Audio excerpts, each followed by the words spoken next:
Dans les couloirs feutrés des Nations Unies, une scène surréaliste se jouait récemment. Le représentant de la Fédération de Russie, Dmitri Polyanski, se tenait là brandissant des listes de prisonniers politiques d'une nation voisine, ce même pays ravagé par un conflit qui a coûté la vie à 21 personnes à Kiev, entraînant la convocation du Conseil de sécurité par cette nation même.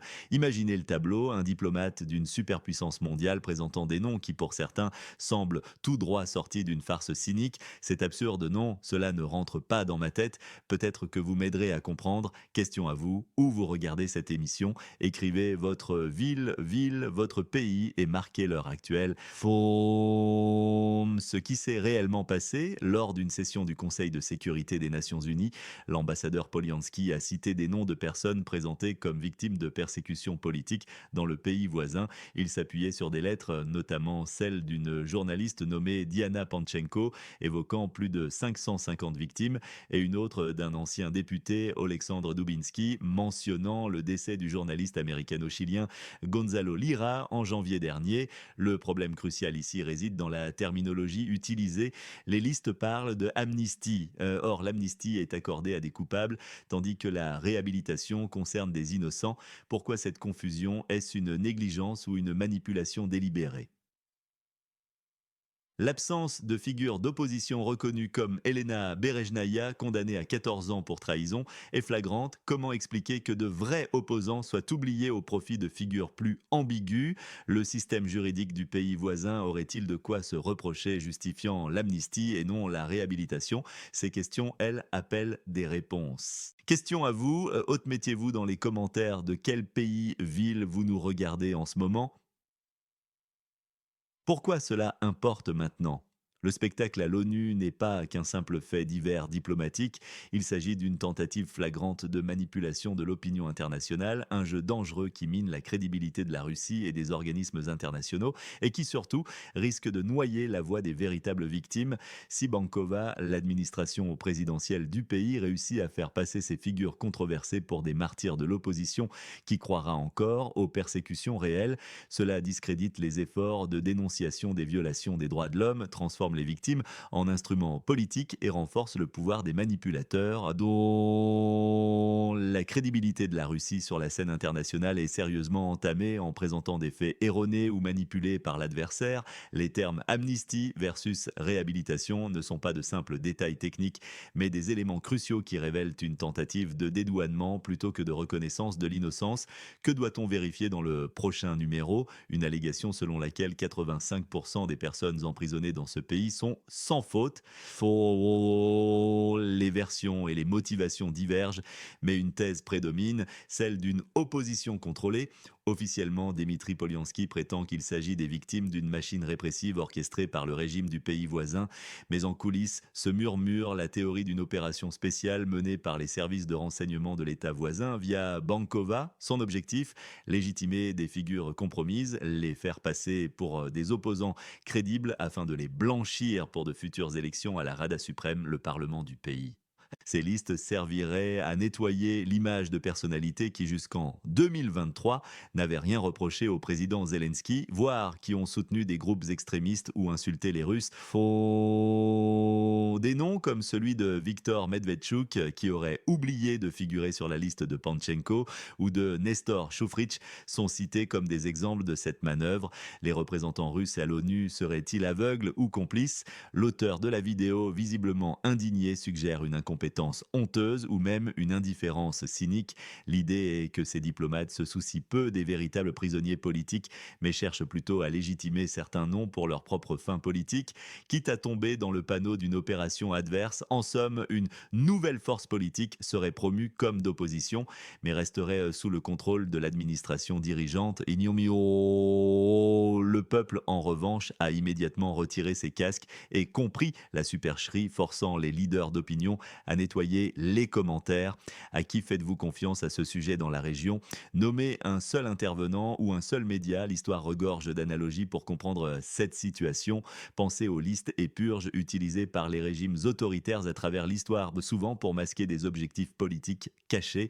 La cinquième colonne n'est pas un concept nouveau, des agents infiltrés ou des idiots utiles travaillant involontairement pour l'ennemi.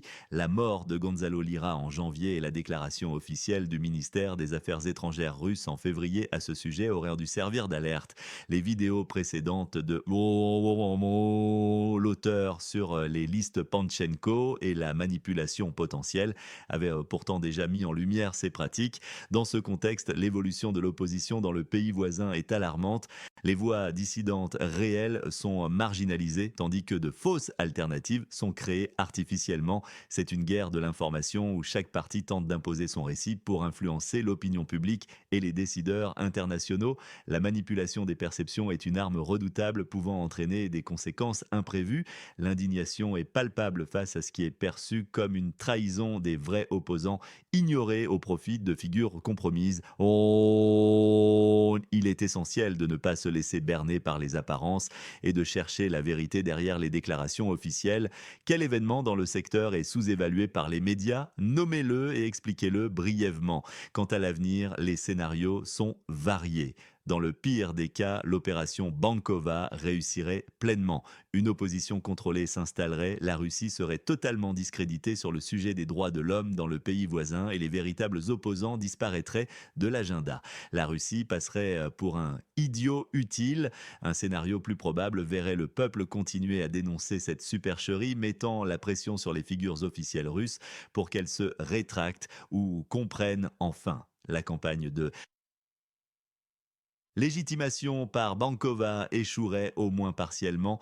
Un scénario plus inattendu, bien que moins probable, serait qu'une enquête interne en Russie révèle la manipulation, entraînant des purges parmi ceux qui ont poussé ce projet.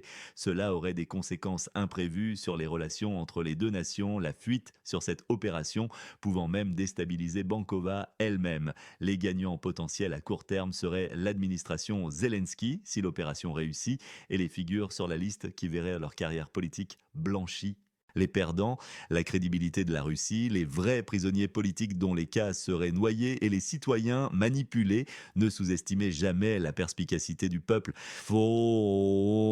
Interrogeons la géographie, notez votre pays, votre ville et peut-être un drapeau pour vérifier la portée de cette émission. Mais c'est extrêmement honteux, si on parle franchement, extrêmement honteux que les représentants d'une superpuissance ne comprennent pas ce qui est fait. L'auteur a enregistré cette vidéo la nuit dans un état d'incompréhension totale similaire à la précédente sur ces listes.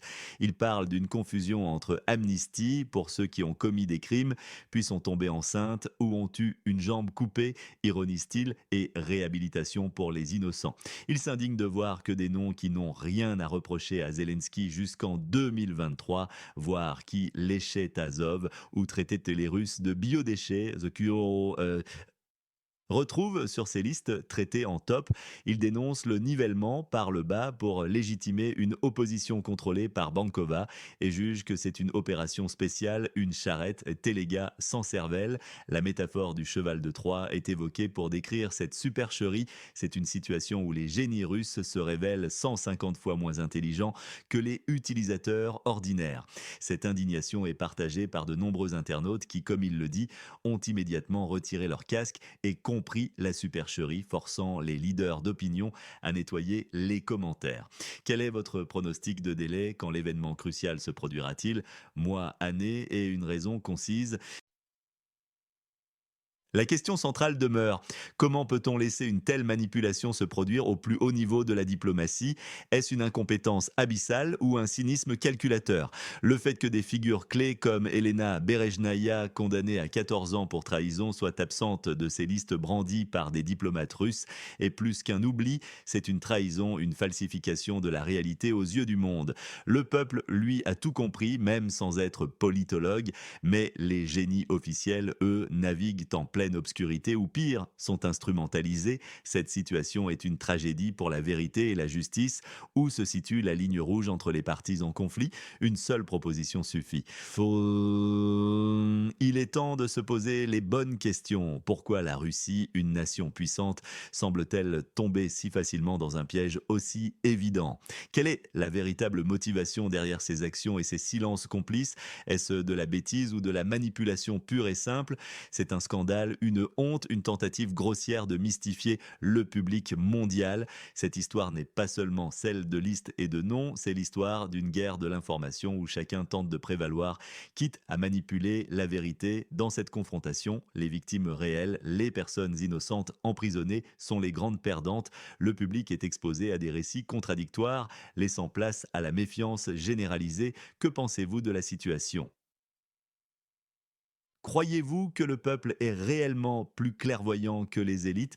Partagez cette information, laissez un commentaire et dites-nous si vous aussi vous avez compris cette supercherie. C'est votre liberté d'analyse qui est en jeu. Abonnez-vous à notre chaîne pour des analyses approfondies et des éclaircissements sur les événements mondiaux qui défient toute logique. N'oubliez pas d'activer la cloche pour ne manquer aucune de nos enquêtes percutantes. Plus que jamais, la vérité mérite d'être entendue. La complexité de la situation est amplifiée par l'imbrication des agendas nationaux et internationaux. Pour la Russie, l'opportunité de mettre en lumière ce qu'elle perçoit comme des violations des droits de l'homme dans le pays voisin est une tactique de contre-offensive visant à détourner l'attention des critiques formulées à son encontre sur ses propres pratiques en matière de droits humains. En exhibant ces listes, Polyansky cherche à projeter l'image d'une Russie protectrice des droits fondamentaux tout en sapant la légitimité du gouvernement du pays voisin. C'est une stratégie classique de communication politique qui, bien que potentiellement discréditée par certaines incohérences, vise à semer le doute dans l'esprit de la communauté internationale et à diviser les rangs des opposants. La capacité de la Russie à mobiliser des figures controversées et à les présenter comme des victimes innocentes témoigne d'une certaine habileté narrative, même si cette habileté est perçue comme cynique par d'autres. Du côté du pays voisin, l'opération menée par Bankova, si elle est avérée, révèle une tentative sophistiquée de gestion de l'opposition et de contrôle du récit national, en blanchissant des personnalités compromises et en les intégrant dans un cadre d'opposition contrôlée. Le gouvernement cherche à désamorcer toute contestation interne véritable et à présenter une façade de pluralisme politique à la communauté internationale. Cette stratégie, double de museler les véritables opposants tout en créant des figures d'opposition acceptables, permet de maintenir la stabilité politique et de consolider le pouvoir en place. Le risque, bien sûr, est que cette manipulation soit exposée, entraînant une grave perte de confiance tant au niveau national qu'international. La participation involontaire ou même consentante de diplomates russes à cette opération souligne la profondeur de l'ingénierie politique en jeu, transformant les arènes diplomatiques en échiquiers pour des jeux de pouvoir souvent obscurs. Les ramifications de cette affaire sont nombreuses et touchent à des questions fondamentales du droit international, de la souveraineté et de l'intégrité de l'information. L'utilisation du terme amnistie au lieu de réhabilitation n'est pas un simple détail sémantique, elle implique une reconnaissance de culpabilité préalable et donc indirectement une validation des accusations portées contre ces individus par le système judiciaire du pays voisin. En demandant une amnistie, la Russie, par l'intermédiaire de Polyansky, se place involontairement dans une position où elle semble admettre la légitimité des condamnations. C'est une nuance juridique qui, si elle est volontaire, révèle une stratégie plus complexe visant à délégitimer spécifiquement certaines actions du gouvernement voisin, tout en laissant d'autres intactes. Si elle est involontaire, elle met en lumière une négligence choquante de la part des services diplomatiques russes. Cette distinction est cruciale pour comprendre les implications légales et politiques de ces listes. L'absence de figures d'opposition comme Elena Berejnaya soulève également des questions sur la sélectivité des listes.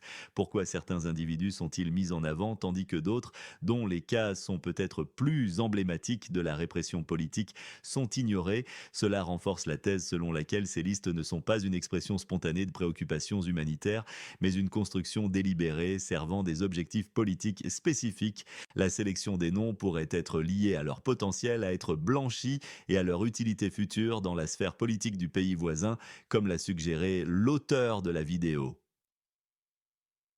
Ces individus, s'ils sont réintégrés dans la vie politique, pourraient servir de levier pour des changements souhaités par des acteurs extérieurs ou pour légitimer des élections futures, leur conférant une apparence de crédibilité démocratique. C'est un jeu machiavélique où les individus deviennent des pions dans des stratégies géopolitiques. La communauté internationale se trouve face à un dilemme. D'une part, elle est appelée à dénoncer toute forme de répression politique et de violation des droits de l'homme. D'autre part, elle doit faire preuve d'une prudence extrême face aux tentatives de manipulation de ces questions à des fins politiques. L'ONU, en tant qu'arène principale de la diplomatie mondiale, est particulièrement vulnérable à ce genre de tactique. Le défi consiste à distinguer les véritables appels à l'aide des manœuvres politiques. Cela nécessite une analyse rigoureuse des faits, une vérification indépendante des allégations et une vigilance constante face aux récits simplistes ou motivés par des intérêts cachés. Le rôle des médias indépendants et des organisations de la société civile est plus que jamais essentiel pour éclairer l'opinion publique et contester les récits officiels lorsque ceux-ci s'éloignent de la vérité. Le phénomène de l'opposition contrôlée n'est pas nouveau dans l'histoire politique. De nombreux régimes autoritaires ont eu recours à cette tactique pour maintenir une illusion de démocratie et pour canaliser toute dissidence potentielle vers des voies non menaçantes. Ce qui est frappant dans le cas présent, c'est l'échelle de l'opération et sa tentative de légitimation sur la scène internationale sous le couvert des droits de l'homme. La manière dont cela se déroule devant les yeux de la communauté internationale, avec la participation apparente de diplomates de haut rang, interpelle sur la capacité des institutions internationales à faire face à ces défis de l'information et de la désinformation. Elle soulève des questions sur la capacité des nations à agir collectivement pour défendre des principes fondamentaux tels que la vérité et la justice face à des jeux de pouvoir cyniques. L'impact psychologique de cette guerre de l'information est également considérable. Pour les véritables prisonniers politiques et leurs familles, cela signifie que leurs souffrances sont politisées et potentiellement diluées par des cas moins légitimes. La confusion semée par ces listes peut rendre plus difficile pour les vraies victimes d'obtenir la reconnaissance et le soutien dont elles ont besoin.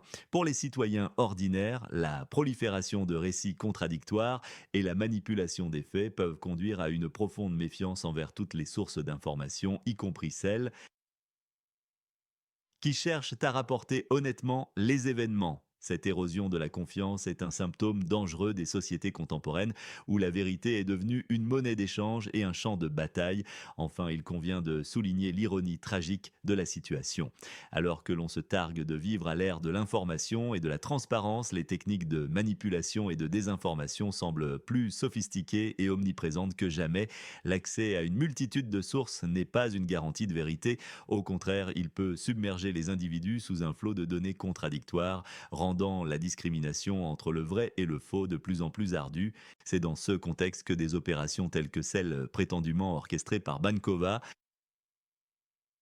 et soutenus par des acteurs externes peuvent prospérer exploitant les faiblesses inhérentes au système d'information moderne. La vigilance critique, la vérification des faits et une saine dose de scepticisme sont devenus des outils essentiels pour naviguer dans ce paysage complexe et souvent trompeur. La capacité du peuple à retirer ses casques et à comprendre est un rayon d'espoir, mais il ne suffit pas à lui seul à contrer les machines de propagande bien huilées. L'éducation aux médias, le soutien au journalisme d'investigation et le renforcement des institutions démocratiques sont des remparts nécessaires contre ces formes de manipulation.